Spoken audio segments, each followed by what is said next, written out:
मैं narcotics department से बोल रहा हूँ। आपके पैकेट में ड्रग्स है। क्या? You are under digital arrest. अपना नाम, अकाउंट और आधार नंबर बताओ जल्दी। चाचा जी, सारी डिटेल्स देते ही मेरा अकाउंट खाली हो गया। ये तो पार्सल स्कैम है। फौरन national cyber crime helpline number 1930 पर फोन करके रिपोर्ट दर्ज करो। ध्यान रहे, सावधानी और सतर्कता में ही समझदारी है।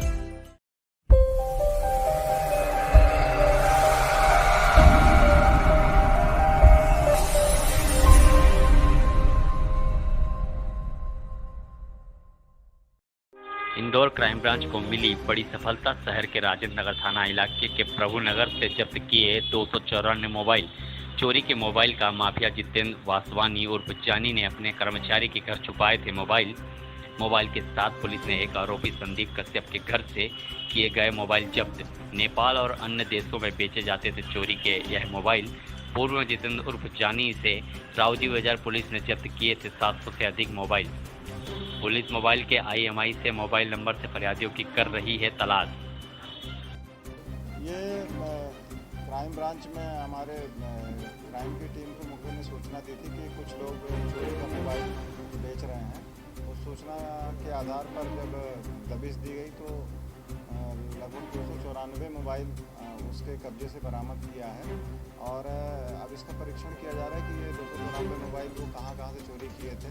इस संबंध में भी प्राथमिक तौर पर हमने BNS अपने 106 BNS के तहत मुकदमा भी दर्ज कर रहे हैं अपने थाने में और अब इसका पता लगाएंगे। जो प्रारंभिक पूछताछ में जानकारी मिली है उसमें ये मिला है कि ये लोग नेपाल के रास्ते वहाँ नेपाल ले जाते थे अपने यहाँ से इंदौर से और फिर क्योंकि वहाँ के नेटवर्क को डिटेक्ट करना मुश्किल होता है इसलिए वहाँ ये मोबाइल सेकंड हैंड भेज रहे थे और एक मोबाइल जैसी जिस स्थिति में रखी थी उस स्थिति के हिसाब से ये भेज देते हैं। अभी इसमें 2 आरोपी हैं। एक आरोपी इसमें पकड़ा गया है और दूसरा इसमें फरार हो गया है। जो पकड़ा गया है उसका नाम संदीप कश्यप है और जो फरार है उसका नाम जितेंद्र वासवानी है।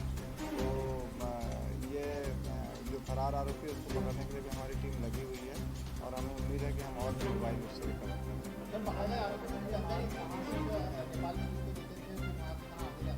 नेपाल के रास्ते इनके नेटवर्क हैं और उसके ये पूरा नेटवर्क जैसे आए हैं मोबाइल मुंबई से लेके आए हैं ज़्यादातर और अन्य प्रांतों से भी जहाँ चोरी हुए हैं और ये इंदौर के रास्ते के लिए नेपाल में भी इनके अन्य लोग हैं। जो एक मुख्य मुलजिम फरार है इसमें उसके जानकारी में है कि नेपाल में किस व्यक्ति को दिक्कत हुआ, अभी इसलिए उसको पकड़ेंगे तब आगे का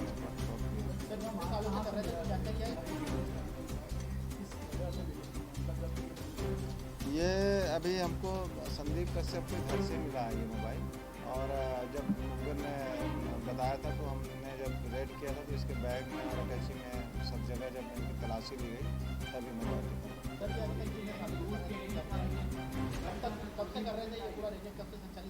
ये इसके पहले भी ये जो मुख्य आरोपी है इसमें जितेंद्र वासवानी ये 2-3 बार बहुत सारे मोबाइलों के साथ में पकड़ा गया है और ये तीसरी बार जहाँ तक मुझे अभी बताया गया तो तीसरी बार ये इस तरह के मोबाइल में चोरी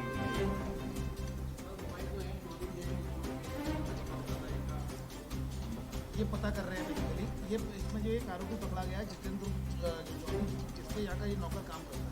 जितेंद्र जोनी रावजी बाजार में जो 700 लगभग मोबाइल मिले थे उसको मास्टरमाइंड था और जब अपन ने जब पकड़े तो उस समय लूट के भी कई मोबाइल मिले थे, चोरी के भी मिले थे। क्योंकि अभी आपके निर्देश में लगातार इसका कार्रवाई चल रही है।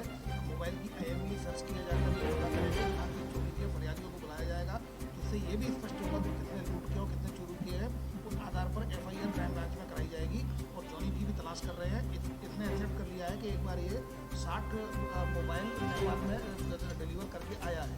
इसने भी एक बार तो एक्सेप्ट कर लिया गया लेकिन हमें पूरा भरोसा है कि चूँकि जितेंद्र जोनी लगभग पिछले 5-6 सालों से काम कर रहा है, उसका पुराना आपराधिक रिकॉर्ड है, तो उम्मीद है कि नेटवर्क बहुत बड़ा नेटवर्क है। तो पहले भी पकड़े गए, अभी भी इनको पकड़ा जाएगा। 294 में ऑलरेडी DCP सर के द्वारा एक टीम बना दी गई जो IMEI सर्च करके फरियादियों तक पहुँच रही है। तो फरियादियों पर बात करने के बाद आगे की स्थिति और बेहतर ढंग से स्पष्ट होगी। जैसा कि मैंने बताया, जैसी फरियादी मिलेंगे हमें तब फिर वो घटनास्थल मिलेगा और घटनास्थल से फिर हमें क्लियर होगी, हो सकता है बॉम्बे के भी हों। पिछली बार अगर आप देखा होगा रावजी बाजार वाले उसमें कुछ महाराष्ट्र के मोबाइल मिले थे, मुंबई के मिले थे, पूना के मिले थे, दिल्ली के मिले थे, राजस्थान के मिले थे। अब इसमें फरियादी के मिलने पर ये पता किया जाएगा कि उससे छुड़ाया गया था, कि उसका चोरी किया गया था, या फिर उसने किसी को मोबाइल को रिपेयरिंग के लिए दे दिया गया था। ये सारी बातें अब स्पष्ट होगी फरियादी से कॉन्टेक्ट।